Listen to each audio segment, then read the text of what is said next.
As the congressional debate over gun control flares up yet again, we regret to report the murder of a wife and her 2 children by their husband and father.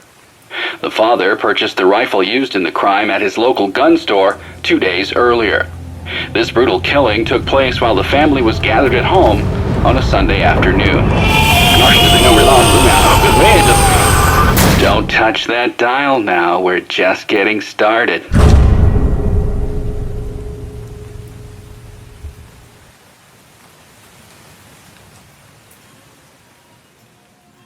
Hideo Kojima is a Japanese video game designer, producer and writer who has been referred to as an icon in the video game industry because of his unique, intimate approach to designing games. Kojima, whilst also commercially successful, is a visionary for video game design with an incredibly forward-thinking mind.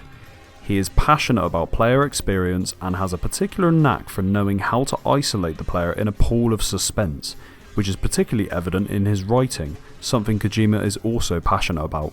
In 1986, Kojima was hired by video game tycoon Konami, who developed games like Frogger, Castlevania and later Silent Hill, where he designed and wrote Metal Gear, which is now a series regarded as the spawn of true stealth video gaming.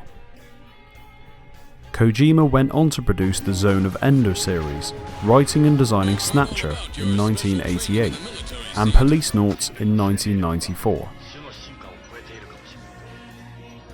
In 2005, Hideo Kojima founded Kojima Productions, which is a subsidiary of Konami, and as the director of Kojima Productions, he led a team of like-minded directors, producers and writers to upcoming video games. Kojima said that Kojima Productions allowed him to be relieved of the business management and administrative burdens he faced as Konami Computer Entertainment Japan's vice president, and instead focus on just creating games. And while still a member of Konami's board, Kojima had difficulty in getting Konami to engage with his ideas, and he went on to say that he had to even persuade staff to invest in his game ideas. In September of 2012, Konami president asked Kojima if he would like to direct the 9th installment into the Silent Hill series, to which Kojima accepted, although he says himself that he was even a scaredy cat when it comes to horror. This project would have created a storm in the Silent Hill community, if it was announced then and there. However, Kojima had another plan for how he would announce this game. In 2014, a demo was released on the PlayStation Store, developed by a non-existent 7780 studio. This game was called PT. It is revealed in the trailer for this demo that PT stands for Playable Teaser, and this demo claimed to be the first of its kind.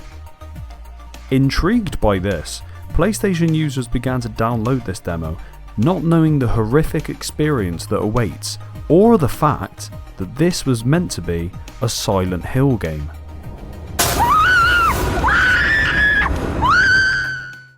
If I asked you what your worst nightmare would be, what do you think of? Ghosts? Monsters? Fire? Darkness? Being chased? What's interesting about all of these common nightmares is the fact that they are all direct threats. Dreams and nightmares are said to protect us. They are subconscious thoughts that play into an imaginary scenario influenced by the things that we've seen, done, and are going through. What I find magnificent is how this is a natural process in the human mind, how we are supposed to dream. Whilst dreams aren't real, they are very much a huge influence in the human psyche and can motivate us, demoralise us, excite and frighten us. But what would happen if you were actually in one of those nightmares? Well, you would simply run away from the ghosts and the monsters. You would attempt to leave from a fire, run faster from a threat. You would escape, as these are all direct threats that encourage you to leave. What's scary about mental health is that it is not only invisible to everyone else but the individual, but it in no way physically harms us to the same degree that we imagine a monster or a fire could.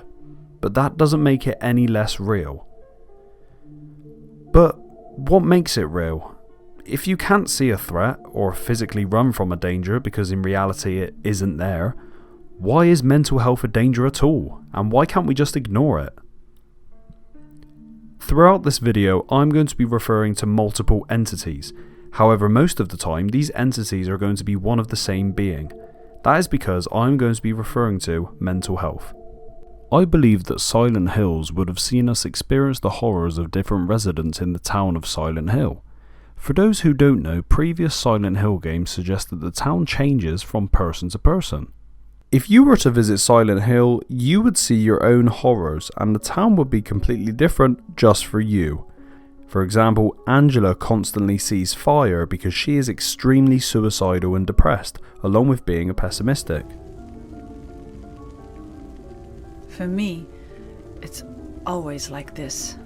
Eddie, on the other hand, sees various meat hooks, which represent his weight, along with people laughing at him and bullying him for his appearance, which plays into Eddie's insecurity. You're so ugly, even your mama don't love you. If you were to visit Silent Hill, the town would take various forms of your worst traits, guilt, desires, and fears. What would have made Silent Hills different, however, is that we would have played as someone who is experiencing other people's Silent Hill perspective, hence the name Silent Hills. And PT was just an example of a particular resident in Silent Hill and their horrors. This resident was a husband and father who killed his pregnant wife after she had an affair with her boss from work. What a cunt. This event unsurprisingly traumatized the father, and so he mentally replays the same nightmare over and over. I believe this memory is buried deep in the town of Silent Hill, and our player, Norma Reedus, would have to discover each nightmare and solve each one. I believe the corridor represents this father's mind. The deeper down the rabbit hole goes, the further into madness he is, sometimes breaking free but eventually coming back to the madness. Within his mind is of course different voices. I'm going to be referring to his sane self as the father, and his other voices as their visual representation within the game. For example, I believe the fetus represents the father's self-loathing. You got fired, so you drowned your sorrows in booze. The radio is his anger. I said, look behind you. You, what did you do? Right in front of everyone. I'm putting this on the news, you psycho murderer. And the crying of the baby and the mother is his guilt.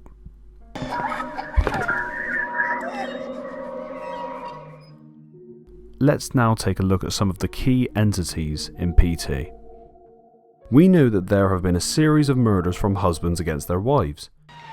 There was another family shot to death in the same state last month, and in December last year, a man used a rifle and meat cleaver to murder his entire family.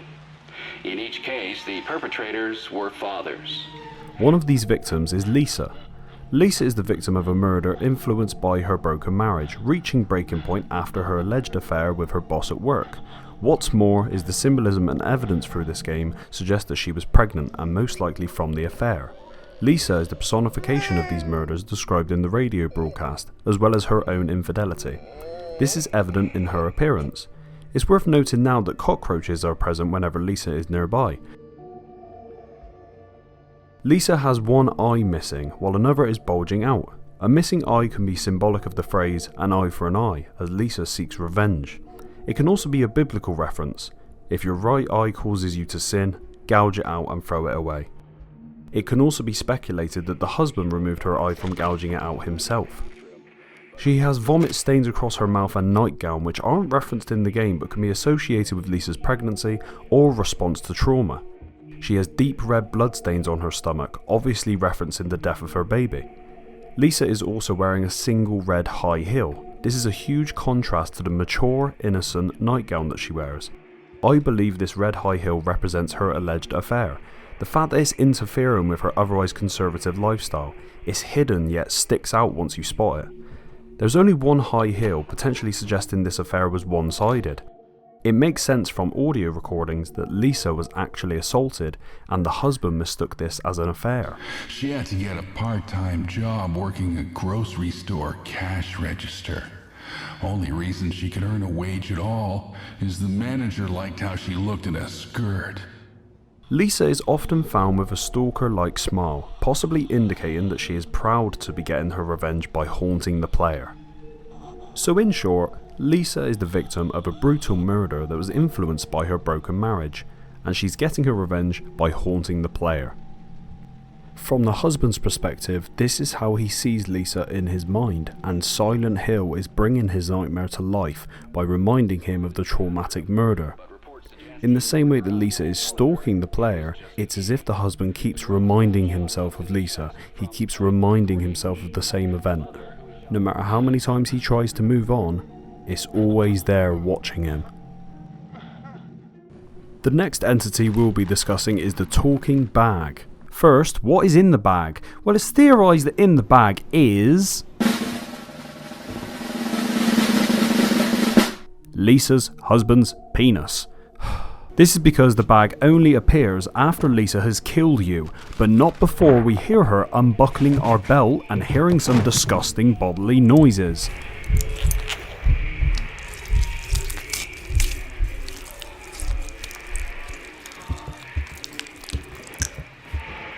So in the bag is a part of the husband, the same husband that killed Lisa, and the bag only appears after the player has died. How interesting. You might be thinking, well, if Lisa killed us, why is it the husband's penis in the bag? Why isn't my dick in the bag? But you need to remember that we are playing this game from the perspective of the father. We're not actually playing as the father, but the entities surrounding us are of the events of which the father was a part of. But it's also a warning to us of the ongoing cycle, the endless corridors, or as the bag puts it, the gap in the door. It's a separate reality. It's because of this representation that I believe the bag is actually the husband talking to us, the player. The bag describes his descent into madness, beginning to see himself walking in front of himself. I walked. I could do nothing but walk. And then I saw me walking in front of myself. Quite like the corridors that we keep walking down. And if you need any more evidence that the husband is possessed or at least losing his mind, look at the notes that he leaves around the place. Forgive me, Lisa, there is a monster inside of me. I believe that the talking bag is a reality check. It brings the player back to reality and encourages us not to fall for the same mental hauntings that Silent Hill put the husband through. Watch out. The gap in the door. It's a separate reality. Some of you share the belief that the fetus is in the bag, the same fetus that is found in the bathroom. This is because the fetus would fit in the bag is bloody, and the voices are quite similar. You remember, right? Exactly. I could do nothing but walk. But I believe the differences between the two suggest more that they are separated entirely. The fetus is found in the bathroom sink and seems to demean the father when it talks. You got fired, so you drowned your sorrows in booze. It mocks the father for giving into his depression and madness, whereas the bag offers some insight and advice to the player, telling us to watch out and even suggesting that it has experienced this endless corridor nightmare over and over itself. And the fetus is the opposite. The fetus only offers mental torment. The fetus is symbolic of the father's mental demons which encourage him to do bad things, all the while making fun of him for it. Grocery store cash register. Only reason she could earn a wage at all is the manager liked how she looked in a skirt. In PT, we experience the father's descend into guilt and horrid self-hatred, replaying the events of the murder over and over again. Because of this, we can piece together the full murder scene. I believe the wife was killed in the bathroom with a blade, as suggested when we look through the hole in the wall.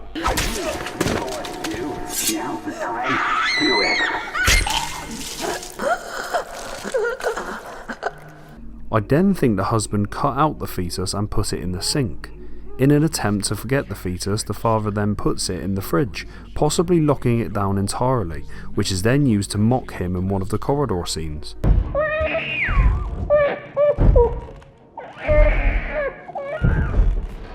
Now, you could still theorise that the fetus is in the bag, However, the bag only appears after the player has died and is in no way tied to the looping corridors the same way that the fetus is. Remember, the looping corridors are symbolic of the father replaying the events of the murder over and over. The radio was playing, the fetus in the sink, but the bag was never a part of the looping event. So I believe the fetus represents the father's self-hatred, whilst playing a key part in the murder. You remember, right?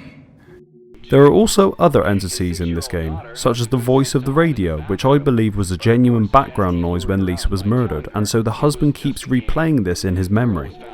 As he got angry leading up to the murder, the background voice of the radio began to change, and became the voice of encouragement for him to murder his wife. Police say this string of domestic homicides appears unrelated, though it could be part of a larger trend such as employment, childcare, and other social issues facing the average family. Now's the time for action. Our society is rotten to the core. I'm talking to all the fine, upstanding folks got their welfare cut, got their jobs pulled out from under them. Yeah, you know what to do. Now's the time. Do it. Do it.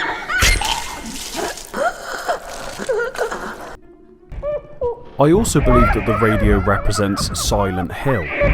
The way that Silent Hill communicates its horrors to the victim is through this radio in this particular instance, which says, "Close your eyes, let your ears listen to the radio. Do you hear my voice? Can you hear the screams of your own soul? Let us choose, my voice which tells the future, or your tormented struggles. Well, what do you choose? You can choose your life, your future." Wise as you are, you may already have noticed as the radio drama from 75 years ago was the truth. They are here, on our earth, and they oversee and see all. Don't trust the news, don't trust the police, they are already controlled by them. So it has been 75 years now, only our master can keep them at bay. You have a right to become one of us. So welcome to our world. Very soon the gates of a new dimension will open. After analysing these entities, I couldn't help but feel like I know them all too well myself. Whilst I don't have any particular bad memories that stick out in my mind, I have replayed bad moments in my head over and over before, and I've also had moments of self-hatred and reflection. To break that mentality, you have to be critical and level-headed, but most of all you need to find acceptance. Acceptance that it happened, acceptance that it can't change, and acceptance that you need to move on. In PT, the corridor circle eventually slows down once we look through the hole and listen to the murder in full. This is because I believe this is the moment of the husband's acceptance. The husband is looking through the hole to see the murder as it was. This is because the red corridors is quite symbolic of a rush, quite like mental exhaustion. Do you ever get that moment where you're just thinking of things? You're just constantly thinking of things that have happened, things that need to change, things that you need to do, and you start becoming overwhelmed. This is quite similar to how we feel when we're rushing through the red corridors, and it's not until we slow down and peek through the hole that things really start catching up to us and we're able to analyse scenes properly. It's because of this that I believe the husband has actually slowed down, begins to think things through, and is looking back on the memory in a more critical manner. Because of this moment of genuine acceptance, the husband is now able to move on, away from the mental torment, aka the red corridors.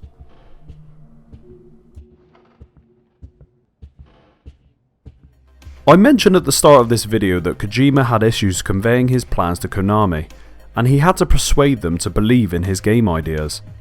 This escalated even more after the release of PT, where Konami began to break away from Kojima as they didn't have the same vision for game development. Konami at the time were heading towards more blockbuster, action-packed hits, as they believed this is where the audience was going, particularly for the survival horror genre. Kojima, as I previously stated, is a visionary. He adapted Silent Hill to become a first-person, isolated experience, which inspired an entire generation of new horror games. Konami eventually removed Kojima entirely from his own creation, Metal Gear Solid, which was being developed at the same time as Silent Hills, by taking his name off of the box art and further promotional materials. As someone said on my TikTok profile, me and my homies hate Konami, because after this fallout between the two, Silent Hills was cancelled.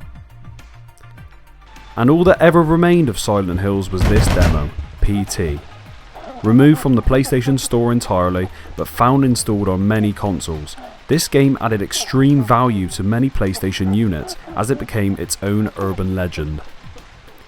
An urban legend with a story so layered and so deep that I am still spending time analysing it to the fullest degree I can, because there is representation of genuine mental illness, confusion, fear, and it was meant to be an entry into the Silent Hill series, potentially redefining its own identity and showcasing what a real nightmare would feel like.